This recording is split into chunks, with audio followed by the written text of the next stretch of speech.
Before we start, let's all pray. Bago po tayo magsimula, tayo pong lahat ay manalangin. Holy and gracious our Heavenly Father God who loves us, thank you so much for your grace and great love. Banal at mahabagin naming Amang Diyos na nagmamahal sa amin, maraming salamat po sa iyong dakilang pag-ibig at biyaya. When we were still sinners, you had compassion on us and you saved our spirit from the eternal destruction.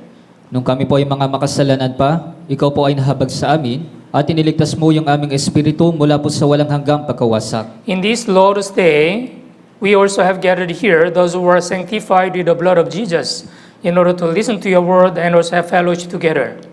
Ngayon po, na araw ng Panginoon, kami po na mga pinabanal ng dugo ng Panginoong Hesus ay nagkatipon ngayon upang makipakinig po ng iyong salita at upang magkaroon po ng fellowship ng sama-sama.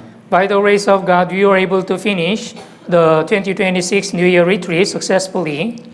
Sa biyaya po ng Diyos, matagumpay po namin na naisagawa yung aming pong 2026 New Year Retreat. When we look back this year, 2025, there were so much grace of God and also the protection of our Lord. Kung babalikan po namin ang taon po na ito na 2025, napakarami po ng biyaya ng Diyos at ng pagprotekta po ng Diyos. That's why we were able to finish this year without so much difficulties. Kaya nga po nagawa po naming matapos ang taon po na ito nang wala pong gaanong kahirapan. I believe many of our brothers and sisters already made New Year's resolution for the new year, 2026.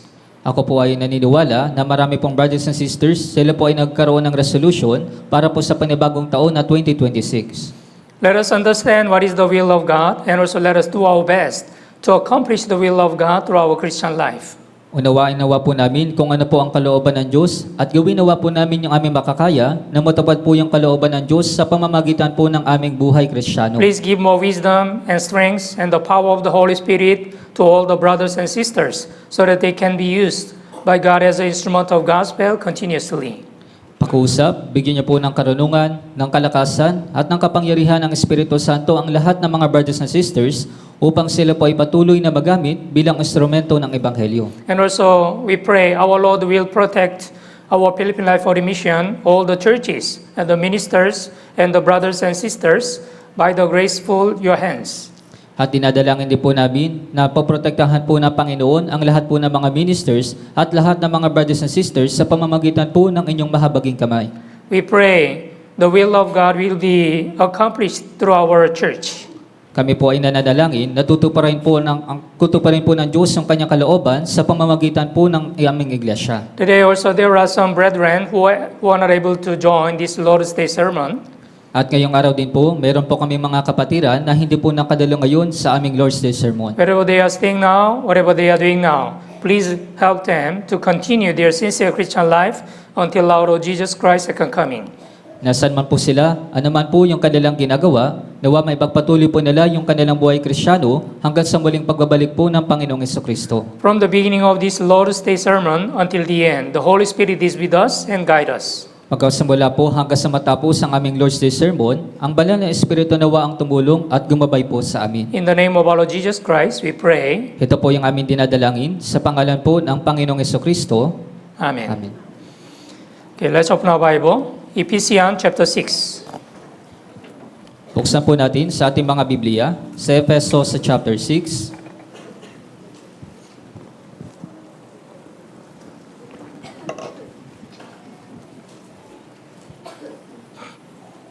Ephesians chapter 6, verse 23 and 24.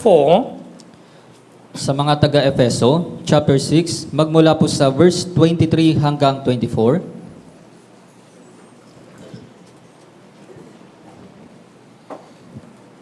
Okay, verse 23, 24. Basahin po natin ng sabay-sabay. 3, 2, 1. Kapayapaan nawa sa mga kapatid at pag-ibig na may pananampalataya mula sa Diyos Ama at sa Panginoong Hesukristo. Ang biyaya naway sumakanilang lahat na mayroong pag-ibig na di kumukupa sa ating Panginoong Hesukristo. As you know well, this is the last message from the Apostle Paul to the Ephesian church brethren. Kaya po nang alam ninyo, ito po yung pinakahuling mensahe ni Apostol Pablo para po sa mga kapatiran doon po sa Efeso. Yeah, I think this is a very important message. Peace to the brethren and the love with faith from God the Father and the Lord Jesus Christ. Grace be with all those who love our Lord Jesus Christ in sincerity. Amen. Sa tingin ko po, ito po ay napakahalagang mensahe mula po kay Apostol Pablo, kapayapaan nawa sa mga kapatid at pag-ibig na may pananampalataya mula sa Diyos Ama at sa Panginoong Hesukristo, ang biyaya naway sumakanilang lahat na mayroong pag-ibig na di kumukupas sa ating Panginoong Hesukristo. Especially, according to this verse 24, grace be with all those who love our Lord Jesus Christ in sincerity. This means continuously. Lalong-lalo na po dito po sa verse 24, ang biyaya naway sumakanilang lahat na mayroong pag-ibig na di kumukupas sa ating Panginoong Yeah, Hesukristo. without any changing. Hindi po ito nang wala pong anumang pagbabago. Yeah. As you know well, when we compare the characteristic between God and man, there are so many differences. Gaya po ng alam ninyo, kapag ikukumpara po natin yung katangian po ng tao at ng Diyos, napakarami pong pagkakaiba. Man easily forget many things, Ang tao, mabilis po niyang nakakalimutan yung maraming bagay. but God never forget. Pero ang Diyos po ay hindi po kailanman nakakalimot. Man is easily changeable according to the situation and also according to the environment. Ang tao, mabilis po silang nagbabago ayon po sa sitwasyon at sa kapaligiran. But God never change. Ngunit ang Diyos po ay hindi nagbabago. Yeah. And man easily break His promises. As you know well, although we make many promises, but sometimes we cannot keep our promises. At ang tao, mabilis po niyang nasisira yung kanyang pangako, gaya po ng alam ninyo, kahit na gumagawa po tayo ng pangako, ngunit hindi po natin ito natutupad. But God is different. God never break His promise. God will surely keep His promises. Ngunit ang Diyos po ay iba. Ang Diyos hindi niya po binibigo yung kanyang pangako, tiyak po na kanyang tutuparin yung kanyang pangako. Yeah. So, we need to understand the characteristic of God. God is never changeable. Kaya kailangan po nating maintindihan yung katangian po ng Diyos. Ang Diyos po ay hindi po kailanman nagbabago. Yeah. This world is changing, and also the humans, they are also changing. Ito pong mundo natin, ito po ay nagbabago at yung mga tao rin po ay nagbabago. But Bible says God never changes. Ngunit sinasabi po ng Biblia, ang Diyos ay hindi nagbabago. Let's open our Bible, James chapter 1. Buksan po natin sa Santiago chapter 1.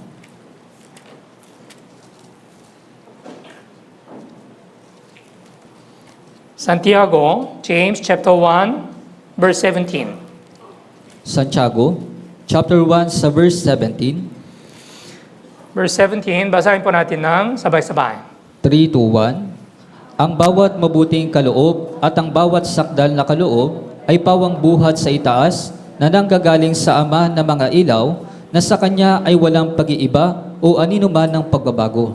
Yeah, with whom there is no variation or shadow of turning.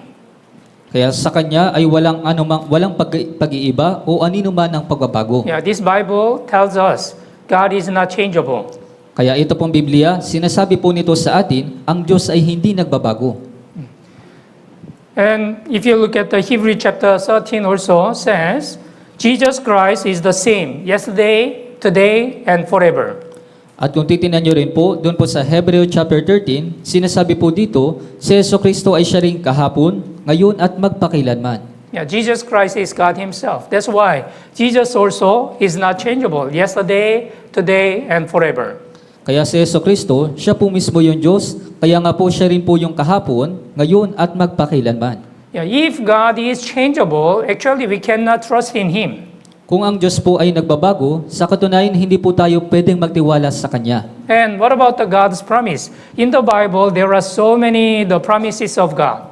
At paano naman po yung pangako ng Diyos? Dito po sa Biblia, napakarami pong pangako ng Diyos. Yeah. According to the Old Testament, God promised to send us His only begotten Son, to save us. It was already prophesied. At ayon po dun sa lumang tipan, ipinangako po ng Diyos na isusugo niya po yung kanyang anak sa atin ayon po sa kanyang propesiya. And according to God's promise, in the New Testament, Jesus Christ came to this world and then He accomplished God's will on the cross. At ayon po sa pangako po ng Diyos, si Jesucristo po ay pumarito sa mundong ito at tinapod niya po yung kalooban ng Diyos. Actually, there are 300 12 kind of the prophecies about the Jesus Christ in the Old Testament, and it is exactly fulfilled. Sa katunayan po, napakarami pong propesiya dito po sa Lumang Tipan, 312 na mga propesiya patungkol po kay Jesucristo at ito po ay eksaktong natupad. Whenever we study the fulfillment of the promises or prophecies, we can understand how much God is sincere and faithful. Kaya sa tuwing pinag-aaralan po natin yung mga pangako at propesiya po ng Diyos, malalaman po natin kung gaano po katapat yung Diyos. But as you know well, the man is different. Although they made a promise, but many times they don't keep their promises. Pero gaya po ng alam ninyo, ang tao kapag siya po ay nangangako, ngunit maraming beses po niyang nabibigo yung kanyang pangako. Among the people, if there were anyone who does not keep his promise very well, actually other people, they will trust in him. Kaya sa iba po mga tao, kapag yung tao po ay hindi po niya tinutupad yung kanyang pangako, maraming tao po yung hindi po nagtitiwala sa kanya. So, especially as a born-again Christian, if we make a promises, we should do our best to keep these promises. Lalong-lalo na po sa ating mga born-again Christian, kapag gumagawa po tayo ng pangako, dapat po natin gawin yung ating makakaya na matupad po yung ating pangako. For example, our Lord's Day sermon, we are supposed to start 10 a.m. Halimbawa po sa ating Lord's Day sermon, dapat po ay mag-umpisa po dapat tayo ng alas 10 po ng umaga. If possible, at least before 10 minutes, you should be already in the main hall, and then you should be ready to listen to the sermon. Kaya kung maaari po, at least 10 minutes, bago po mag-umpisa yung sermon, ay dapat po ay nasa main hall na kayo. But some members, they are late. Ngunit yung ilan po mga members, sila po ay nalilate. Actually, this is also a mutual agreement. If we decided to start at 10 a.m., we should do our best to keep these promises. Kaya kung tayo po ay nagpasya na mag-umpisa tayo ng alas 10 po ng umaga, dapat po natin gawin yung ating makakaya na matupad po yung pangako po na ito. Although we are supposed to start 10 a.m., but many of the members, they are late. Maybe they arrived at 10:30 or 10:40. In that case, that's the very serious problem. Kaya dapat po ay mag-umpisa tayo ng alas 10 ng umaga, pero minsan yung ilang mga members po ay nalilate, 10:30 o 10:40 po sila na dumadating. From New Year 2026, I really hope all of our members will keep your promises perfectly, if possible. Kaya sa taon po na panibagong taon na 2026, ako po ay talagang umaasa na magagawa po ninyong tuparin ang inyong mga pangako ng perpekto kung maaari. For the Lord's Day sermon, for the Wednesday sermon, and also in the church, the Leaders Fellowship and other cell group fellowship. Kaya para po sa ating Wednesday sermon, sa Lord's Day sermon, at maging sa mga cell group fellowship. Because this is very important. If we follow our Lord Jesus Christ, we also should take after His characteristic. Dahil ito rin po ay napakahalaga, kung susundin po natin yung Panginoong Jesucristo, dapat din po nating tularan yung kanyang katangian. Unang Samuel chapter 15. Sa unang Samuel, sa chapter 15,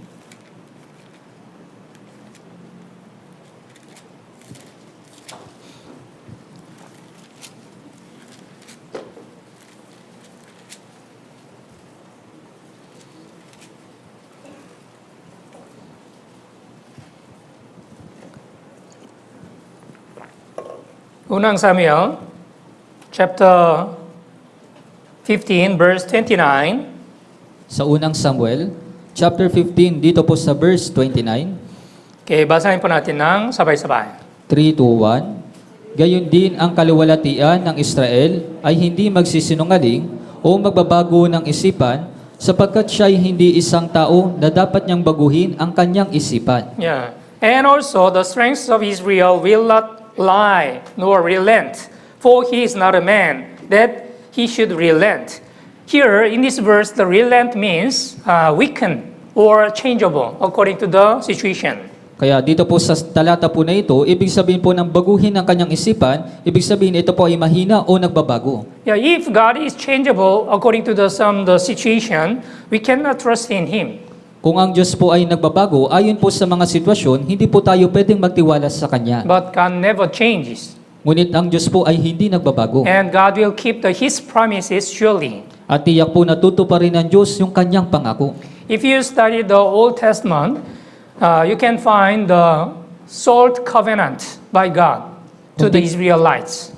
Kung titingnan po ninyo sa lumang tipan, makikita po ninyo yung tipan ng Diyos sa mga Israelita, yung tipan po ng asin. Have you ever heard about it? The salt covenant? Narinig nyo na po ba ito, yung patungkol sa tipan ng asin? If you look at the Leviticus chapter 2, God commanded the Israelites.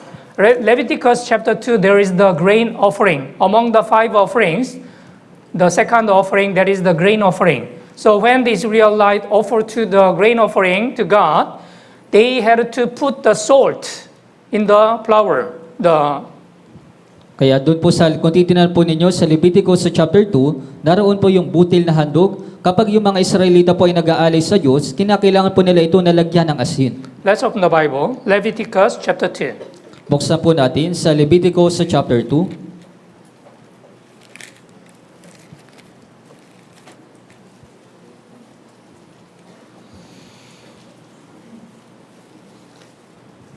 Verse 13.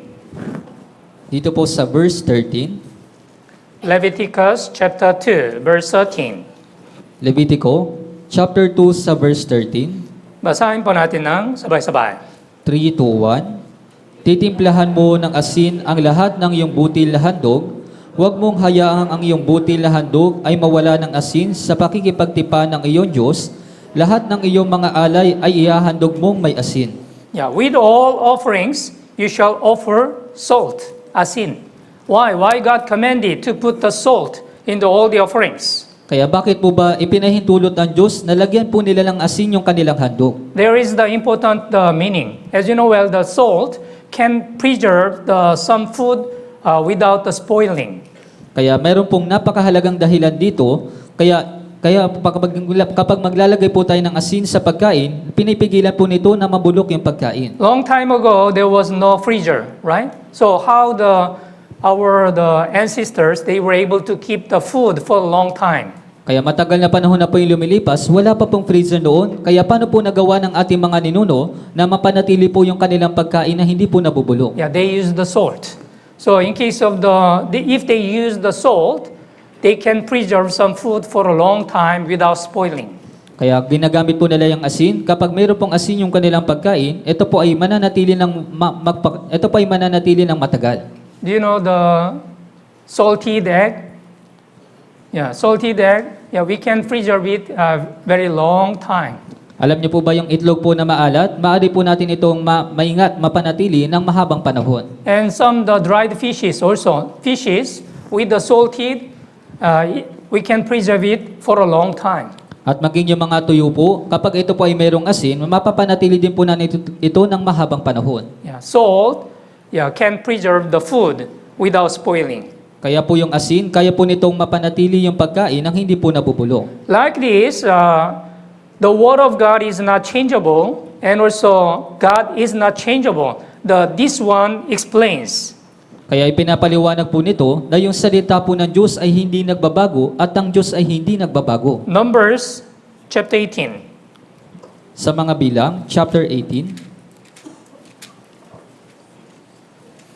verse 19. dito po sa verse 19, Numbers chapter 18, verse 19. sa mga bilang, chapter 18 sa verse 19, Okay, babasahin ko po.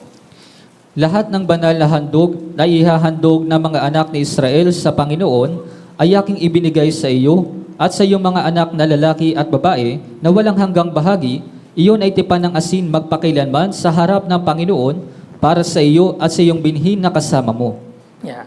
I have given to you and your sons and daughters with you as the ordinances forever. It is a covenant of salt forever before the Lord with you and your descendant with you. Yet God gave the ordinances to the Israelites, the children of Israel. And then this covenant shall not be changeable, and then it will be forever. Kaya ibinigay po ng Diyos yung utos para po sa mga Israelita, yung tipanan, at yung tipanan po na ito ay hindi po dapat kailanman magbago. Yeah, as you know well, the Word of God is the truth. Huh? according to the John chapter 17, verse 17, Jesus prayed, right? Sanctify them with your truth. Your word is truth. Gaya po ng alam ninyo, yung salita po ng Diyos ay katotohanan. Doon po sa 1 chapter 17, sa verse 17, si Jesus po ay nanalangin, pabanalin mo sila sa katotohanan, ang salita mo ay katotohanan. If the some word is changeable according to the situation or period, it is not the truth. Kaya kung ngayong isang bagay po ay hindi po ito po ay nagbabago, hindi po ito katotohanan. Truth is not changeable. Yesterday, today, and forever, it will be the same. Ang katotohanan po, hindi po ito nagbabago ngayon, bukas at magpakailanman, ito po ay parehas lamang. As you know well, the Word of God is truth. That's why we can believe in the Word of God. Gaya po ng alam ninyo, ang salita po ng Diyos ay katotohanan, kaya nga po pwede po tayong magtiwala sa salita ng The Diyos. Word of God is not changeable. Yesterday, today, and forever. Ang salita po ng Diyos, ito po ay kahapon, ngayon at magpakailanman. Yeah. That's why here, this is the covenant of the salt, because the Word of God is forever. Kaya nga po dito, narito po yung tipan ng asin, dahil yung salita po ng Diyos ay magpakailanman. Yeah. God had a covenant with Israel, which is not changeable. Ang Diyos po, siya po ay nagkaroon ng tipanan sa mga Israelita nang hindi po nagbabago. Deuteronomy chapter 9, verse 5. Sa Deuteronomio, chapter 9, sa verse 5, Deuteronomy chapter 9, verse 5. Deuteronomio, chapter 9, sa verse 5, Babasahin ko po. hindi dahil sa iyong pagiging matuwid o dahil sa katapatan ng iyong puso ay iyong pinapasok upang angkinin ang kanilang lupain, kundi dahil sa kasamaan ng mga bansang ito ay pinalaya sila ng Panginoon mong Diyos sa harapan mo at upang kanyang papagtibayin ang salita na ipinangako ng Panginoon sa iyong mga ninuno kina Abraham, Isaac at Jacob. God brought the children of Israel as He promised in the land of the Canaan. Kaya idinala po ng Diyos yung mga Israelita doon po sa lupain ng Kanaan, gaya po ng kanyang ipinangako. And God destroyed the other Canaanites. At sinira po, winasak po ng Diyos yung ilan pong mga Kananita. It is not because of the sincerity of the Israelites. Hindi po ito dahil sa katapatan po ng mga Israelita. Because God swore, the Lord swore to the fathers, to Abraham, Isaac, and Jacob. Dahil yung Diyos po ay nangako doon po sa kanilang ninuno na sina Abraham, Isaac at Jacob. Once God promised, or once God swore, He will surely keep His promises. Kapag ang Diyos po ay nangako, tiyak po natutuparin niya yung kanyang pangako. Yeah. So, because of this sincerity of God, we can trust in Him. Dahil po sa ganitong katapatan po ng Diyos, maaari po tayong magtiwala sa Kanya. And also, we should know the love of God is not changeable. At isa pa pong bagay, dapat po nating malaman, ang pag-ibig po ng Diyos ay hindi nagbabago. Let's open our Bible, Isaiah 49. Buksan po natin sa Isaías 49.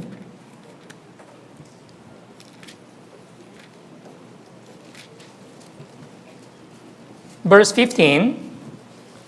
Dito po sa verse 15.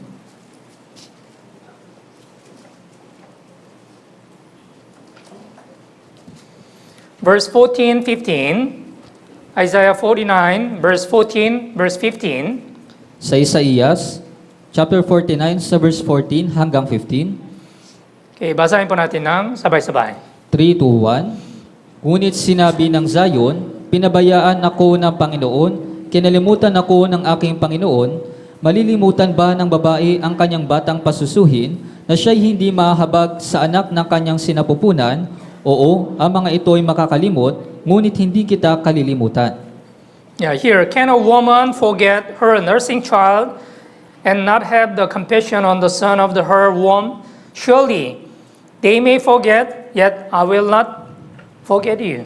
Yeah. So, as you know well, usually the mother of the baby, they cannot forget their children, their baby. Gaya po ng alam ninyo, madalas po sa mga naday, hindi po nila kailanman kalilimutan yung kanilang mga sanggol o yung kanilang mga anak. But sometimes, because of some difficult situation, mother will not forget the baby. Kaya minsan sa mga may hirap po na sitwasyon, yung mga nanay, hindi po nila nakakalimutan yung kanilang mga anak. Yeah, although this kind of the situation happened, mother may forget her baby, but God will never forget their children. Kaya kahit nasa ganito pong sitwasyon, kahit na nakakalimutan po ng mga nanay yung kanilang mga anak, ngunit ang Diyos po ay hindi po kailanman nakakalimot. It means the love of God is not changeable. Ibig sabihin, ang pag-ibig po ng Diyos ay hindi nagbabago. Hosea chapter 11, Sa Hoseas po, chapter 11,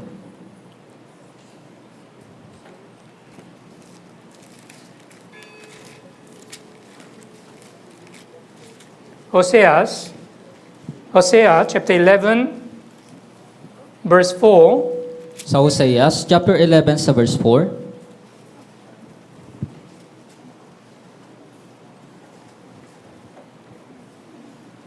Babasahin ko po, verse 4.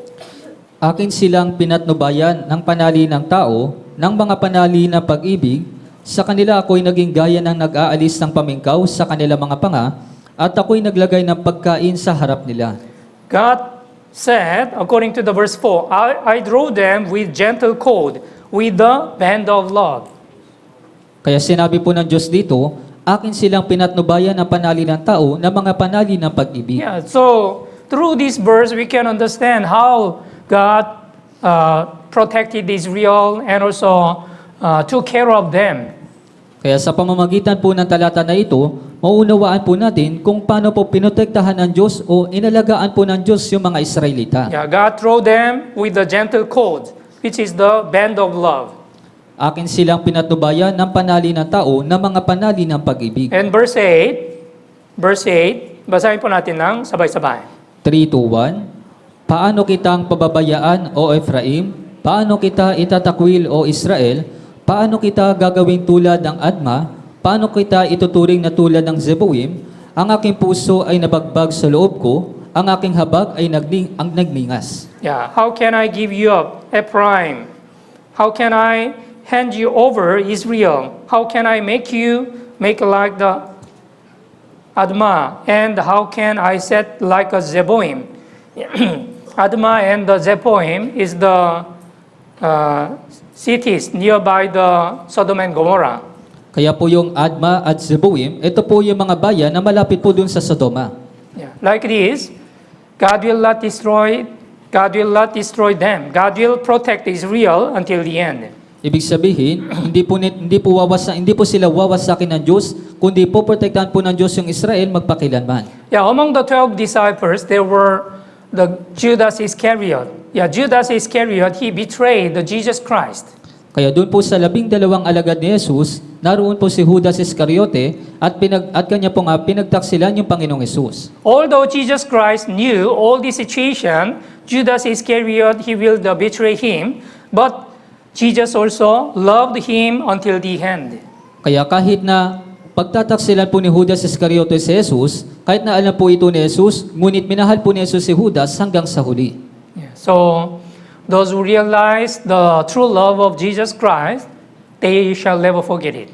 Kaya doon po sa mga nakaunawa ng tunay na pag-ibig ni Jesucristo, hindi po nila ito makakalimutan kailanman. Why the born-again Christian, we are serving the Lord? Kaya bakit po ba tayo mga born-again Christian? Bakit tayo naglilingkod sa Panginoon? Why we are having a Christian life? Why we are following the Lord? Bakit ba tayo nagkakaroon ng buhay Kristiyano? Bakit ba tayo sumusunod sa Panginoon? Yeah, because of His true love.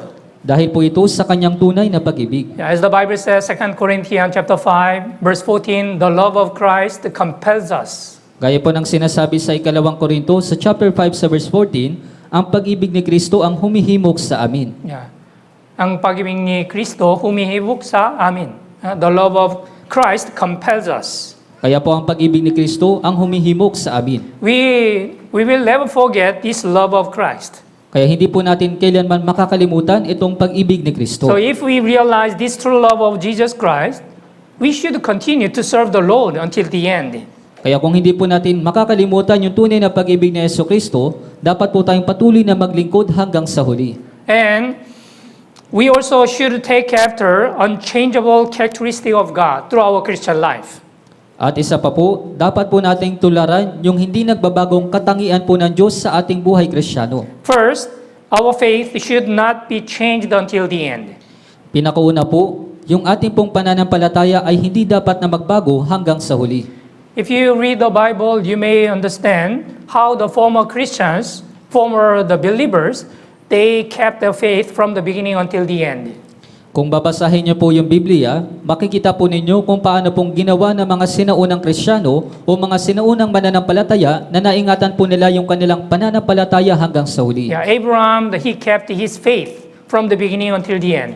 Si Abraham, nagawa niya pong maingatan yung kanyang pananampalataya mula po umpisa hanggang sa huli. Yeah, King David also, he kept his promises from the beginning until the end. At maging si Haring David, tinupad niya po yung kanyang pangako mula po umpisa hanggang sa huli. Yeah, those who have a true faith, they will keep their faith from the beginning until the end. Kaya dun po sa mga mayroong tunay na pananampalataya, iingatan po nila yung kanilang pananampalataya hanggang sa huli. Let's open our Bible, Hebrews chapter 11. Buksan po natin sa Hebreo chapter 11. Hebrews chapter 11, verse 8. Sa Hebreo, sa chapter 11, sa verse 8.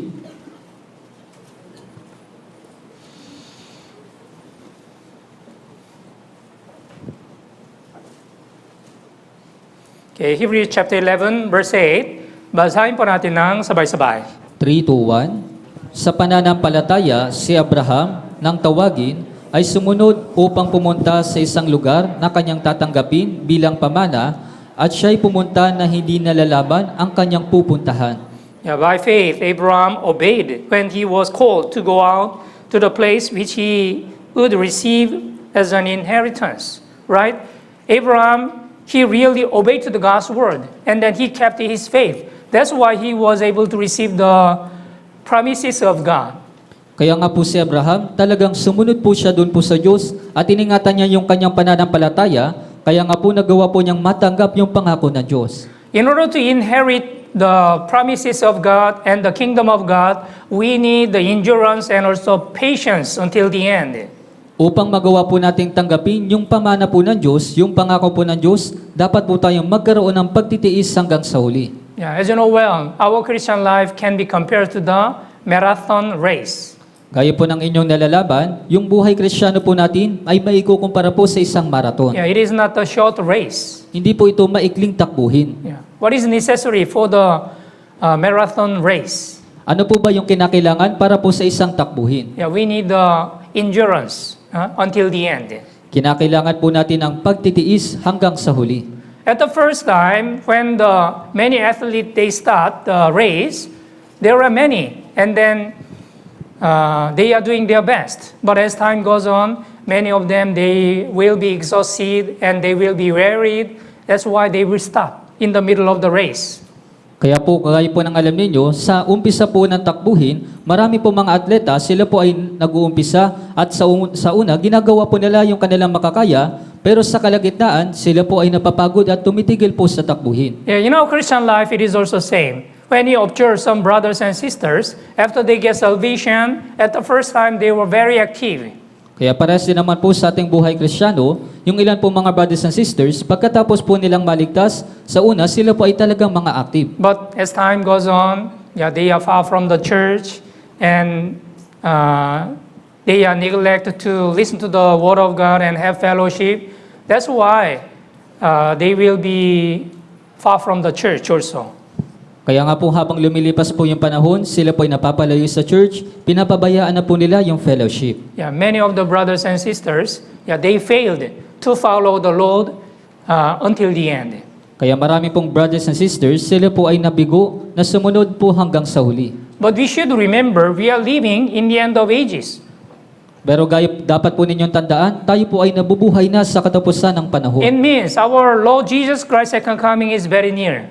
Ibig sabihin, yung ikalawang pagdating po ng ating Panginoong Jesucristo ay napakalapit na. Yeah, we should be awakened and we should discern this age and we should be ready to stand before the Lord. Dapat po tayong magising, dapat po natin kilalanin yung panahon natin ngayon, at dapat po tayong maging handa sa pagtayo natin sa harapan ng Panginoon. If we are saved by the true love of God, yeah, our faith should not be changed from the beginning until the end. Kung tayo po ay naligtas sa pamamagitan po ng tunay na pag-ibig na Diyos, yung ating pong pananampalataya ay hindi po dapat na magbago hanggang sa huli. as the Apostle Paul said, according to the 2 Timothy chapter 4, verse 7 and 8. Okay, let's open our Bible. 2 Timothy Kaya buksan, chapter 4. Ikalawang Timoteo, kaya buksan po natin sa ikalawang Timoteo sa chapter 4. verse 7 and verse 8. Dito po sa verse 7 hanggang verse 8. Okay, basahin po natin ng sabay-sabay. 3, 2, 1. Nakipaglaban ako ng mabuting pakikipaglaban, natapos ko na ang aking takbuhin, iningatan ko ang pananampalataya. Kaya't mula ngayon ay nakalaan na sa akin ang putong ng katwiran na ibibigay sa akin ng Panginoon na tapat na hukom sa araw na iyon, at hindi lamang sa akin, kundi sa lahat din naman ng mga naghahangad sa kanyang pagpapakita.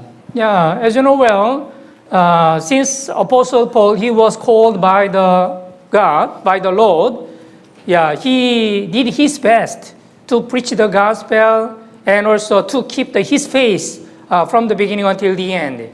Kaya po lang alam ninyo, mula po umpisa ng tinawag po ng Diyos si Apostol Pablo, ginawa niya po yung kanyang makakaya na may pangarap po yung Ebanghelyo at iningatan niya po yung kanyang pananampalataya mula umpisa hanggang sa huli. As you know well, this 2 Timothy, it was written by the Apostle Paul before he died in the Rome.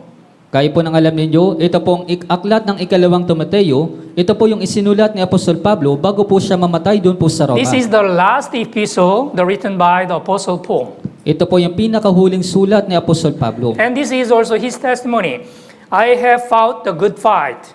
I have finished the race and I have kept the faith. At ito rin po yung patotoo ni Apostol Pablo, nakipaglaban ako ng mabuting pakikipaglaban, natapos ko na ang aking takbuhin, iningatan ko ang pananampalataya. Yeah, this is also one of my favorite verse because we also should follow this way, yeah, from the beginning until the end. Ito rin po yung isa sa mga paborito ko pong talata dahil dapat po tayong sumunod sa Panginoon hanggang sa huli. Many brothers and sisters, they start their Christian life with the same faith. Kaya marami pong brothers and sisters, nag-umpisa po sila sa kanilang buhay Kristiyano nang mayroong parehong pananampalataya. But unfortunately, not all the brothers and sisters, they don't keep their faith. Pero sa kasamaang palad po, hindi po lahat ng mga brothers and sisters ay iningatan po yung kanilang pananampalataya. Yeah. So some of them, they failed to follow the Lord until the end. Yung iba po sa kanila, sila po ay nabigo na sumunod sa Panginoon hanggang sa huli. But we should have a more endurance and we should have a more patience until our Lord Jesus Christ's second coming. Pero dapat po tayong magkaroon ng masigit na pagtitiis o pagtsatsaga hanggang sa huling pagdating po ng Panginoong Hesukristo. If we keep our faith from the beginning until the end, we can join in the works of God. So, through our churches, we were able to experience how God works in our church. Kaya sa pamamagitan po ng pagkilos ng Diyos sa ating sa pamamagitan po ng mga gawain ng ating iglesia, naranasan po natin kung paano po kumilos yung Diyos sa ating iglesia. Yeah, we were able to experience also how the Holy Spirit works in our churches. Nagawa din po nating maranasan kung paano po kumilos yung Espiritu Santo sa ating pong iglesia. Yeah, when we start, it was very small. But now, yeah, we came, by the grace of God, we were able to evangelize so many lost souls here in the Philippines. Kaya nung nag-umpisa po tayo, ito po ay kakaunti lamang, pero ngayon, sa biyaya po ng Diyos, nagawa po natin mag-evangelize ng maraming kaluluwa dito po sa The Pilipinas. works of the Holy Spirit is continuing. Kaya po yung pagkilos ng Banal na Espiritu ay patuloy po na kumikilos. So we should remember this is really honor and this is the rejoice to join in this gracious ministry of the Lord. Kaya dapat din po natin tandaan na dapat din po tayong magalak sa ganito pong ministeryo o gawain po ng Diyos. Hebrews chapter 10, Sa Hebreo po sa chapter 10,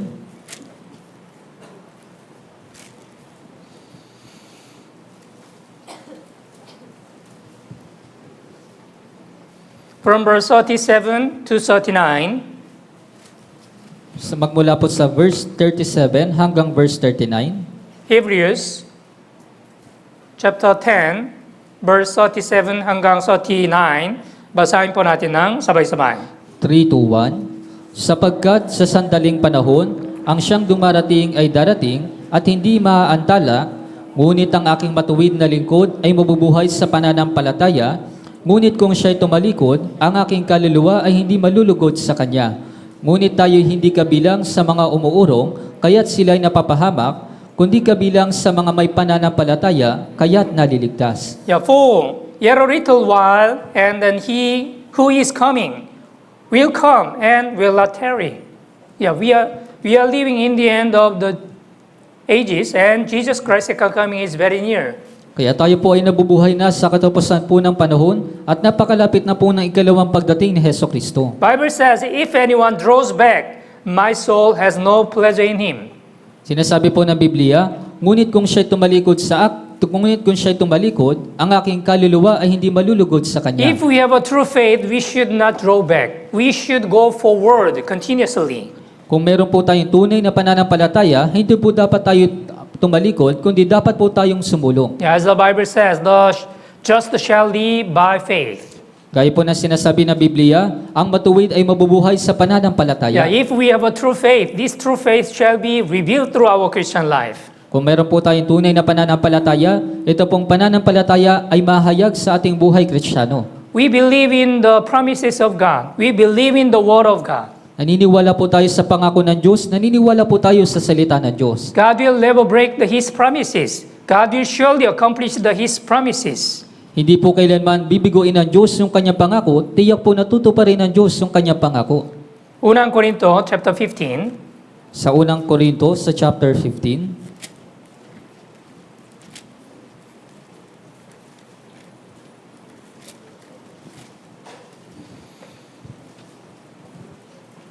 Verse 58. dito po sa verse 58, Unang Korinto, chapter 15, verse 58. unang Korinto, chapter 15, sa verse 58, Okay, basahin po natin ng sabay-sabay. 3-1, Kaya mga kapatid kong minamahal, kayo'y maging matatag, hindi nakikilos, na laging sagana sa gawa ng Panginoon, yamang nalalaman ninyo na hindi walang kabuluhan ang inyong gawa sa Panginoon.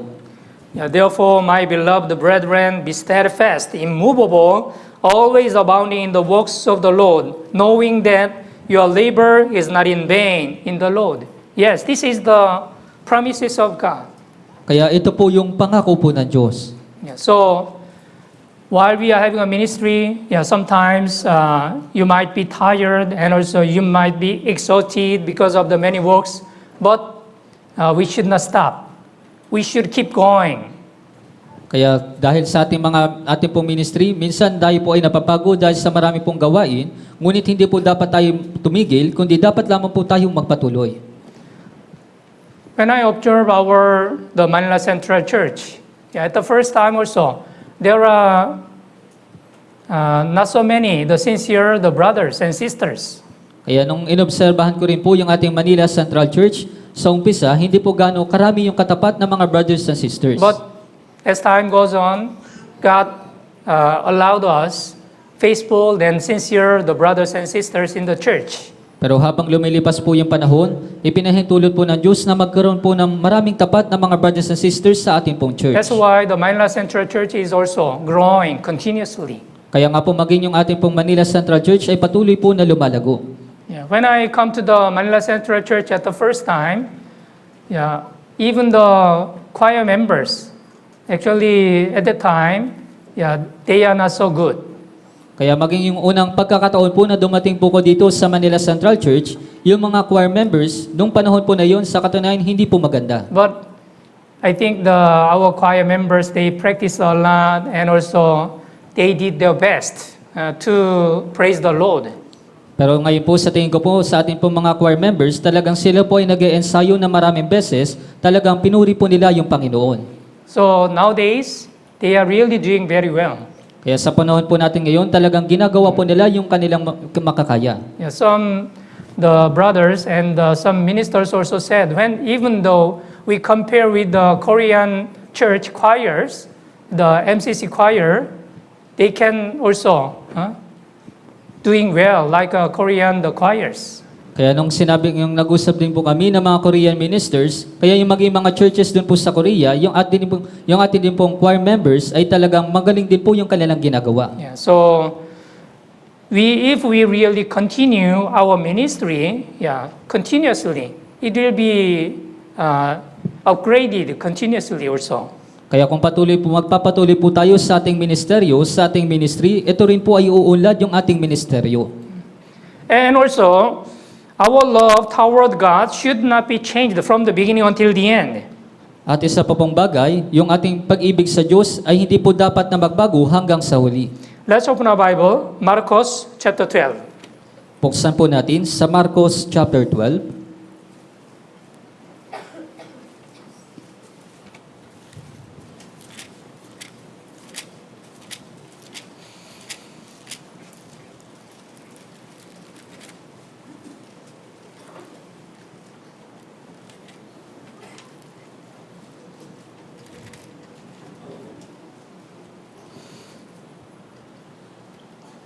Verse 30 and 31.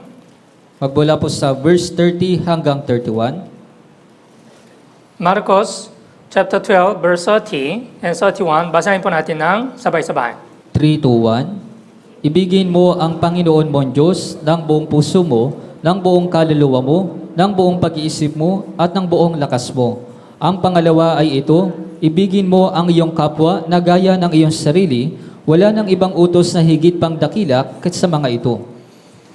There are 10 commandments in the Old Testament, but Jesus Christ summarized these 10 commandments as the important 2 commandments. One is the verse 30, you shall love the Lord your God with all your heart, with all your soul, with all your mind, and with all your strength. This is the first commandment.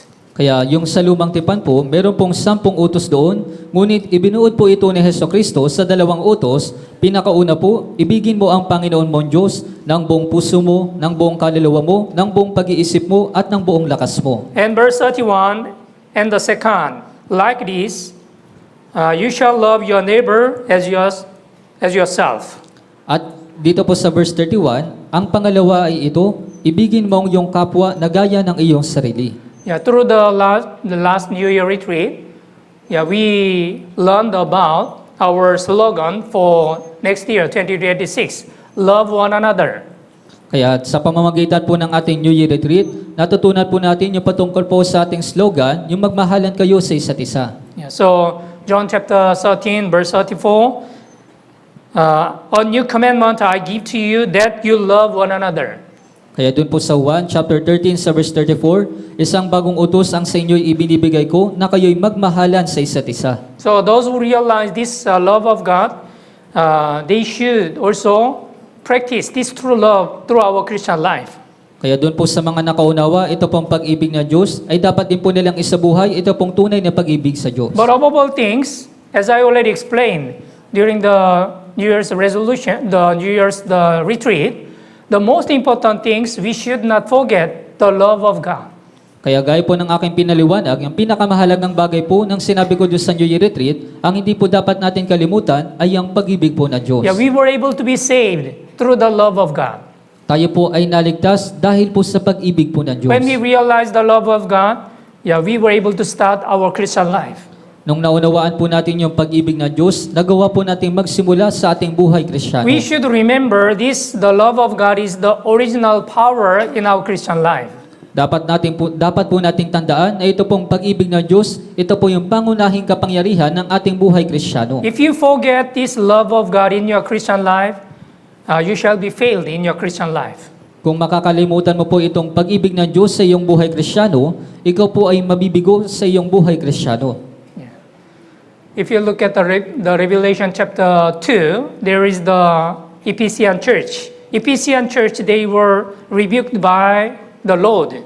Kung titingnan niyo po sa Apokalipsis sa chapter 2, naroon po yung iglesia ng Efeso. Yung iglesia po ng Efeso, sila po ay sinaway ng Panginoon. As you know well, the Ephesian church, the brethren at the first time, they were very sincere and faithful to serve the Lord. Gaya po ng inyong nalalaman, sa unang pagkakataon, yung iglesia po ng Efeso, sila po ay tapat na naglilingkod sa Panginoon. Because they loved the Lord. They kept this true love. Dahil minamahal po nila yung Panginoon, iningatan po nila ito pong kanilang pag-ibig. But as time goes on, they have left this first love. Pero habang lumilipas po yung panahon, iniwan po nila yung kanilang unang pag-ibig. In other words, they forgot this love of God. O sa madaling sabi, nakalimutan po nila itong pag-ibig po ng Diyos. Revelation chapter 2. Buksan po natin sa Apokalipsis sa chapter 2. Verse 4. Dito po sa verse 4. Revelation chapter 2, verse 4. Basahin po natin ng sabay-sabay. 3, 2, 1. Ngunit ito ang hindi ko gusto laban sa iyo, iniwan mo ang iyong unang pag-ibig. Nevertheless, I have this against you, that you have left your first love. You have left your first love. Ngunit ito ang hindi ko gusto laban sa iyo, iniwan mo ang iyong unang pag-ibig. Yeah, as a born-again Christian, we should bear in mind, this is very important. If we cannot keep this first love, what we received when we get the salvation, we cannot keep our Christian life. Bilang isang born-again Christian, dapat po natin itong tandaan. Kung hindi po natin maiingatan ito pong pag-ibig na ito, hindi po tayo makakapagpatuloy sa ating buhay Kristiyano. Verse 5, the Lord said, "Remember, therefore, from where you have fallen, repent and do the first works, or else I will come to you quickly and remove your lampstand from its place, unless you repent." At dito po sa verse 5, kaya't alalahanin mo kung saan ka nahulog, magsisika at gawin mo ang mga bagay na ginawa mo noong una, kung hindi, darating ako sa iyo at aalisin ko ang iyong ilawan mula sa kinilalagyan nito malibang magsisika. It's as I said, it's the Lord's Day, 2025. Kaya gaya po ng aking sinabi, ito po yung huling araw po ng Panginoon sa taon ng I 2025. think many of our brothers and sisters already look back, how did he spend this year? Kaya sa tingin ko po, marami pong brothers and sisters ay binalikan po nila kung paano po nila ginugol yung taon po na ito. Maybe there might be some regrettable your Christian life through this year. Kaya marahil ay meron po kayong mga bagay na pinanghihinayangan sa taon po na ito. And when you start this year, you made a lot of the New Year's resolution. For example, to finish reading the Bible and to evangelize your family members, or to have the faithful and sincere ministry. At nung sinimulan niyo rin po yung taon po na ito, kayo rin po ay nagkaroon ng resolution na kayo natatapusin po ninyo yung Biblia at mag-evangelize po ng inyong mga tao. But you are not able to continue something because of the situation. Pero hindi po ninyo magawang may pagpatuloy yung ibang bagay dahil po sa ilan pong mga sitwasyon. Yeah. That's why God gave us another chance for a new year, 2026. Kaya nga po yung Diyos, siya po ay nagbigay ng panibagong pagkakataon ng panibagong taon na 2026. We need to make a New Year's resolution, how we will serve the Lord and how we will continue our ministry to please the Lord through our Christian life. Kailangan po natin gumawa ng panibagong pagkapasya kung paano po natin makakapaglingkod sa Panginoon at mabibigyang lugod yung Panginoon sa ating buhay Kristiyano. Above all things, as a born-again Christian, we should be faithful in our basics. Kaya higit po sa lahat ng mga bagay, dapat po tayong maging tapat sa ating mga basic. Yeah, what is the basics? Kaya ano po ba yung ating pong mga basis? You may remember the four wheels of our Christian life, right? Kaya marahil ay naalala po ninyo yung apat na gulong po ng ating buhay Kristiyano. Number one, the Word of God. Pinakauna po yung salita ng Diyos. So, in order to have a sincere Christian life, what is necessary? You must read the Bible. You must listen to the Word of God continuously. Kaya para magkaroon po ng tapat na buhay Kristiyano, ano po yung kinakailangan? Dapat ka pong makinig at magbasa po ng salita ng Diyos. So, what do we need to prepare? Kaya ano po yung kailangan po nating ihanda? Yeah, Bible. So I think there might be some newly born again, the brothers and sisters, who don't have your own Bible. Kaya sa tingin ko po, meron po mga bagong naligtas sa mga brothers and sisters na wala pong sariling Biblia. Yeah.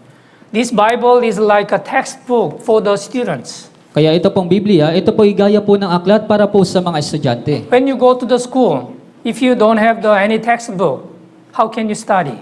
Kaya kung pupunta po kayo sa eskwelahan, kung wala po kayong libro, paano ka mag-aaral? Yeah. First of all, you need to prepare your own Bible. So if you don't have the Bible, please buy the Bible. if you don't have the money, you can buy it even the installment. Kaya kung wala po kayong Biblia, pakiusap, bumili po kayo ng Biblia. At kung wala po kayong pera, pakiusap kayo po ay mag-installment. And also, hymnal. Yeah, every gatherings or fellowship, yeah, we praise the Lord. So Bible and hymnal, this is the basic textbooks. Kaya at maging yung mga hymnal, sa tuwing tayo po ay nagkakaroon ng fellowship, pinupuri po natin yung Panginoon. Kaya yung ating hymnal at Biblia, ito po yung mga basics sa ating buhay Kristiyano. And we should attend the Wednesday sermon and the Lord's Day sermon continuously. At dapat po tayong dumalo ng Sunday sermon at ng Wednesday sermon ng patuloy. Yeah, while we are listening to the sermon, we can understand the Word of God and we can realize the important lessons. Kaya sa tuwing tayo po ay nakikinig ng mga Sunday sermon at Wednesday sermon, tayo po ay nakakakuha ng mahalagang aral. And yeah, also, whenever you have a time, please read the Bible continuously. At least, yeah, we need to finish the reading the Bible from the Genesis to the Revelation once a year. At kung meron po kayong oras, pakiusap, magbasa po kayo ng Biblia, at least ay mabasa po ninyo yung Biblia magmula po Genesis hanggang Apokalipsis. Yeah. We have many the brothers and sisters, but I think not so many members, they finish the reading the Bible the once a year. Kaya marami po tayong brothers and sisters, ngunit sa tingin ko po, hindi po gano'ng karami yung nakakatapos po ng Biblia sa isang taon. And also, maybe next year, during the All Saint Fellowship, we will give also the reward. Those who attend the church the perfectly. Yeah, from Sunday, yeah, every Sunday without absence, if you attend the perfect attendance, yeah, we will give the reward. At sa susunod din po na taon, sa susunod po na All Saints sa susunod po na taon, ay magbibigay din po kami ng reward para po dun sa mga perfect po na makakating tuwing linggo. And also, we should join the fellowship, right? And also, we should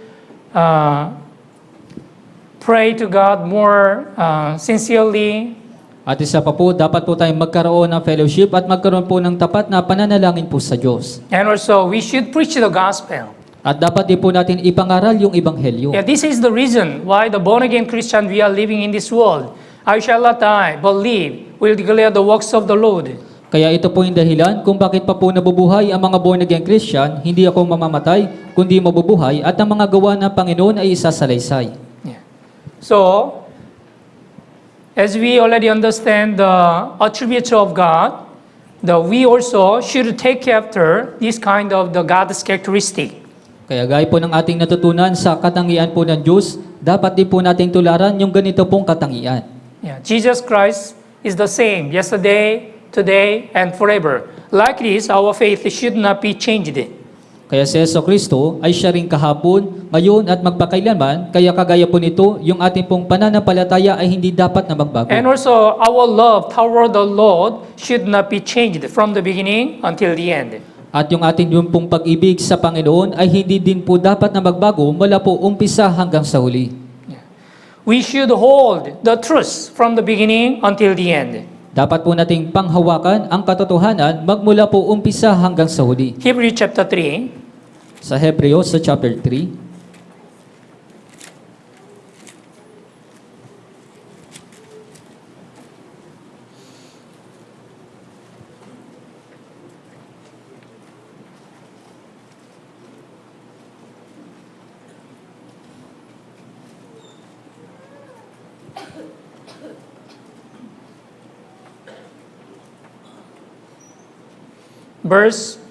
verse 14, Hebrews chapter 3, verse 14. sa Hebreo chapter 3 sa verse 14, Okay, basahin po natin ng sabay-sabay. 3-1, sapagkat tayo'y nagiging kabahagi ni Kristo kung ating hinahawakang matatag ang pasimula ng ating pagtitiwala hanggang sa katapusan. Yeah. For we have become partakers of Christ if we hold the beginning of our confidence steadfast to the end. Right? We were saved by the truth. We were saved the grace of God. So we should hold this truth from the beginning until the end. Tayo po ay naligtas sa katotohanan, tayo po ay naligtas sa pamamagitan po ng biyaya ng Diyos, Kaya dapat po nating panghawakan itong katotohanan magmula po umpisa hanggang sa uli. So I really pray our brothers and sisters will continue your sincere Christian life from the beginning until the end. Kaya ako po ay talagang nananalangin na yung ating mga brothers and sisters, kayo po ay magpapatuloy sa inyong buhay Kristiyano mula umpisa hanggang sa huli. So that when we stand before the Lord, our Lord will say, well done, good servant. Kaya kapag sa ganun, kapag tayo po ay magpatuloy, kapag tumayo po tayo sa harapan ng Panginoon, sasabihin po sa atin ng Panginoon, magaling at mabuting alipin. Yes, we should desire also this eternal glory and the reward when we stand before the Lord. Kaya dapat din po nating naisin ito pong gantimpala at kaliwalatian kapag tumayo na po tayo sa harapan ng Panginoon. As you know well, all things belongs to this world shall be perishable and then shall be destroyed. Gaya po ng inyong nalalaman, lahat po ng mga bagay na kabilang dito po sa mundo ay masisira. But when you stand before the Lord, the reward and glory shall be forever. Pero kapag tumayo na po kayo sa harapan ng Panginoon, ito pong gantimpala at kaliwalatian, ito po ay mananatili magpakilanman. So I really pray the Manila Central Church brothers and sisters will have a more sincere and faithful Christian life continuously until our Lord Jesus Christ's second coming. Kaya ako po ay talagang nananalangin na yung lahat ng ating mga brothers and sisters ay magkakaroon ng masigit na tapat na buhay Kristiyano hanggang sa ikalawang pagdating po ng ating Panginoong Hesukristo. And we should make an effort to have a more faithful and matured Christian life in the new year 2026. At dapat din po tayong magsumikap na magkaroon po tayo ng masigit na tapat na buhay Kristiyano. Okay, let's all pray. Tayo pong lahat po ay manalangin. Holy and merciful our Heavenly Father God, thank you so much for the grace of your salvation. Banal at mahabagin naming Amang Diyos, maraming salamat po sa biyaya ng kaligtasan. We are the miserable sinner who was supposed to be lost. Kami po isang miserableng makasalanan na nararapat po na mapahamak. But you had compassion on us and you saved our spirit from the eternal perdition. Ngunit ikaw po ay nahabag sa amin at iniligtas mo po kami mula po sa walang hanggang kapahamakan. Today we have learned how much our God is faithful and also sincere and not changeable. Ngayong araw po ay natutunan po namin kung gaano po katapat ang Diyos at hindi po siya nagbabago. God never fails your promises. At ang Diyos hindi po niya binibigo kailanman yung kanyang pangako. And we believe the promise of God will be really fulfilled. At kami po ay naniniwala na tiyak po na matutupad ang pangako po ng Diyos. So let us continue our sincere Christian life until our Lord Jesus Christ's second coming. Kaya nawa, magpatuloy po kami sa aming buhay Kristiyano hanggang sa ikalawang pagdating po ng Panginoong Hesukristo. Please protect all of our brothers and sisters with your merciful and graceful hands. Pakiusap, protektahan niyo po ang lahat ng mga brothers and sisters sa pamamagitan po ng inyong mahabaging kamay. Let us make a New Year's resolution to accomplish the will of God also in the new year 2026. Nawa, gumawa po kami ng panibagong pagkapasya para po sa panibagong taon ng 2026. For the rest of the fellowship, please be with us and guide us. Para po sa natitira po namin fellowship, pag-usap, samahan at gabayan po ninyo kami. In the name of our Lord Jesus Christ, we pray. Ito po yung aming dinadalangin sa pangalan po ng Panginoong Hesukristo. Amen. Amen.